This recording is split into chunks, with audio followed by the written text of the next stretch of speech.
Alright, example time. So for example number 1, we are letting the set A have the elements 1, 2, 3, and 4, B has the elements 2, 4, and 6, and then C has the elements 1, 2, 4, and 6. So we want to decide whether these relationships are functions based off of what we see in A, B, C, and D, and E. So I'm going to look at A and D, and then I want to leave the rest to you guys, and you can check your work. So for the first set A, does it map to set B in that one and only one relationship? And the relationship specifically is that x is half of y. Remember that x is your first set and y is your second set. Okay, so in this case, A is our first and B is our second, so we want to kind of place it in that order. So I'm going to start off with those elements in set A, 1, 2, 3, and 4, and then I will go ahead and put 2, 4, and 6 for my set B. Let's go ahead and take a look and see, do they map appropriately? Is 1 half of one of these numbers? Yes, 1 is half of 2, so that satisfies that relationship. Okay, does 2 map to one of these numbers? In fact, it does. 2 does map to 4. 2 is half of 4. Is 3 half of any of these numbers? Yes, it is, so that maps. But what about 4? What does 4 map to? Well, 4 is half of 8, but 8 is not a part of our second set. It's not one of the elements in our range. So the image is not there. So what does that mean? It means it's not a function. Remember, the rule for a function is that each element in set A maps to one and only one element in set B. This is not a function because 4 does not map to anything. If it maps to no elements, it doesn't map to one element. So it is not a function because 4 maps to no element in set B. Okay? Now I want to take a look at example number 2. Example number 2 says first set is B and the second set is C. Here's our relationship, x is equal to y. So I'll go ahead and write it off over here to the side. And I want to see that, all right, B are the elements 2, 4, and 6. And then the elements C are 1, 2, 4, and 6. And I want to see, all right, well, how do they map? Is 2 going to be equal to something? Yes, 2 maps to 2, 4 maps to 4, 6 maps to 6. And we are okay. One element in each of our first set, each of the elements in the domain maps to another element in the second set, and it only maps to one. You might be thinking, well, wait, there's that guy right there. That's okay, because this is a part of the potential range. It doesn't matter. We don't care about if there are extras hanging out here in the images or in the range. What we care about is that every element in set A maps to exactly one in set B. So yes, this is a function.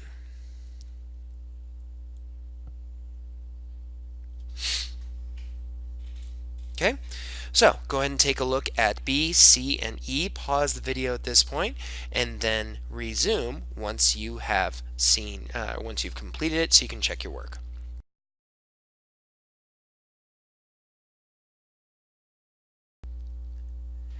Alright, so here you see the answers for numbers 1, B, C, and E. None of them happen to be functions because in every one there is still an element of set A or whatever the first set might be. There's elements of our domain that do not map to anything, so that precludes them from being functions. Let's go ahead and move on to example number 2.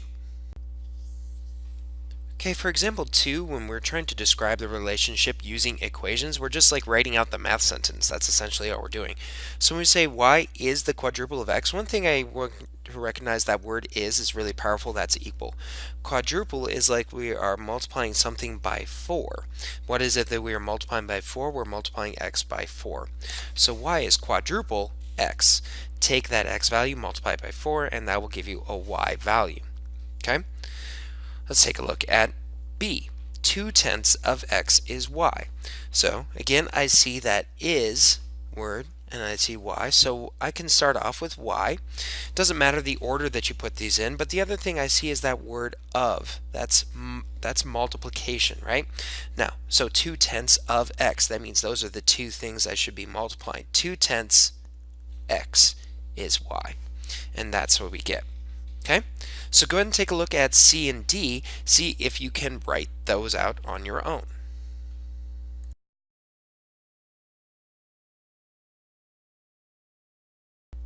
All right, so here are the answers for examples C and D. Again, use that same idea. Mark the text if it helps you, but recognize the language. Is y equals y, and then I see the fifth root of. So the fifth root of, that means I'm taking this radical, and the fifth root would be like the square root, except my index isn't 2, or the cube root, except my index isn't 3, but the index there is a 5. So the fifth root of the quantity x plus 3. So quantity means the entire thing is put inside whatever grouping symbol that we had. So that's where I get that quantity x plus 3. The next one, same idea.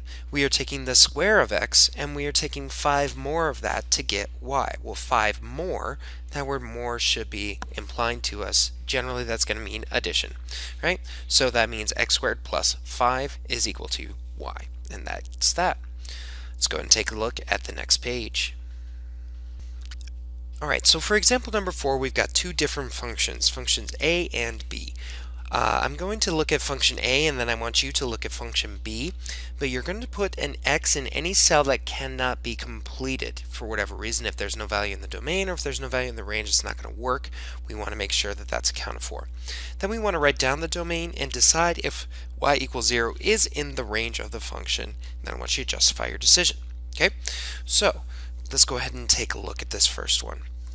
So my function here is y equals x squared. And I think about, okay, well, if I'm plugging in some numbers for x squared, sometimes it's easy for me to start off over here by plugging in numbers for the domain, right?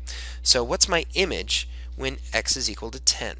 My image is 10 squared, and that's 100. The image of 5 is 5 squared, and that's 25. The image of negative 1/2 squared, well, that's really easy. We know it's going to be positive because when we square a negative number, we get a positive number. Square the numerator 1, square the denominator 4. Okay, let's go ahead and take a look at the next part. I want to try and find out, well, what's the opposite? Not looking at the image of 0, but I want to know what number, if I square it, gives me 0. And that number is indeed 0. 0 squared is 0. Now let's think about this one. What number squared gives me negative 4? Well, negative 2 won't work because negative 2 times negative 2 gives me a positive 4. Positive 2 won't work either because that's also going to be positive 4. So this is one where we have to put that x in. It means we don't have a number that will map to negative 4. So negative 4, that doesn't mean that it is really a value in the range of the function. It doesn't belong to that range. Okay, there's nothing that maps to it. So we can write our domain then.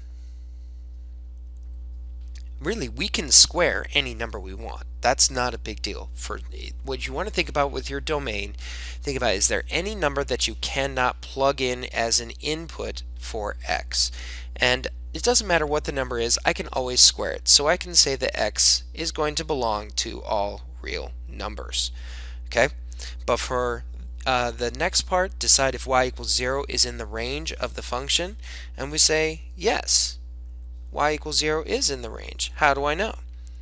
Well, I already determined that y is an image of something right here.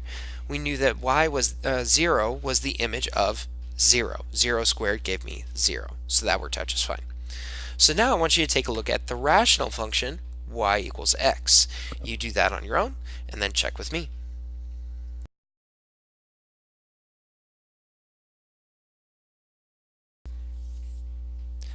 Alright, so here's the results of our table for function b, y equals 1 over x. You can take a look at the table. I think that's pretty self-explanatory. You can use your calculator to check anything if you really want to. The tricky ones might be the domain and what you were looking at to see if y is in the range. Hopefully you're able to figure this out though. Remember, when you're looking at the domain and trying to determine what the domain is without looking necessarily at a graph, what you want to try and do is think about, is there any number I should not be allowed to plug in for x? Okay, and I know that I can't ever have 0 by itself in the denominator because that would be undefined. Undefined is a big no-no.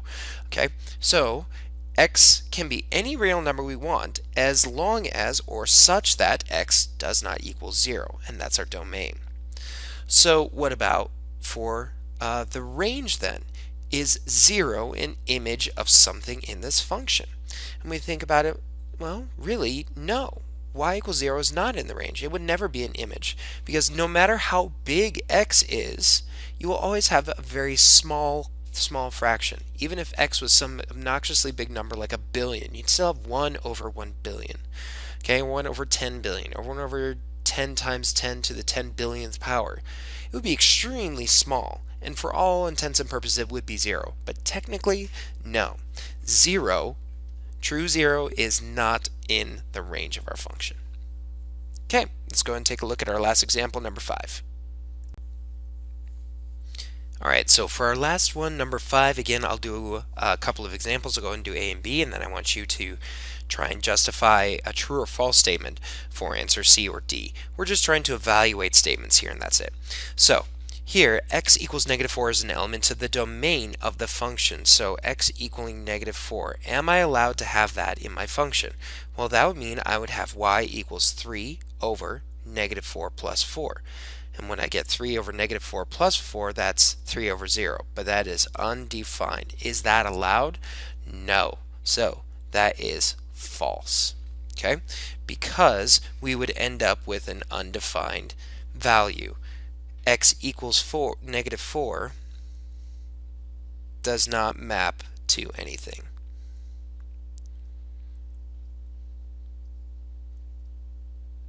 It is undefined. That's why we say it's undefined, because it doesn't go anywhere.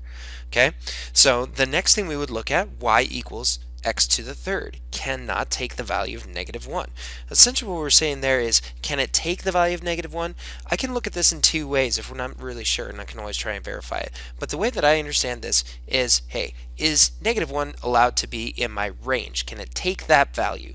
Okay, so -1 equals x to the third power. Well, am I allowed to take the cube root of negative numbers, or can I cube negative numbers and get a negative number?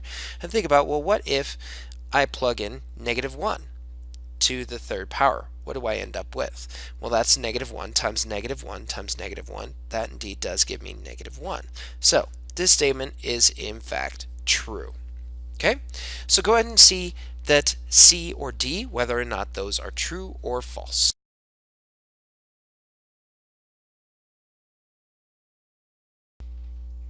Alright, and here's our final answers of examples. Pretty straightforward. We're looking at the image of x equaling 2. We want to know what that would be. Plug it in, evaluate, make sure you're following your order of operations, and you should get 24, which does not equal 22, so that statement is false. And then the last one, for the function y equals x squared plus 6. Are there two actual values of x when y equals 10? Well, I plug in 10 for my y, and then I want to see what could values for x be.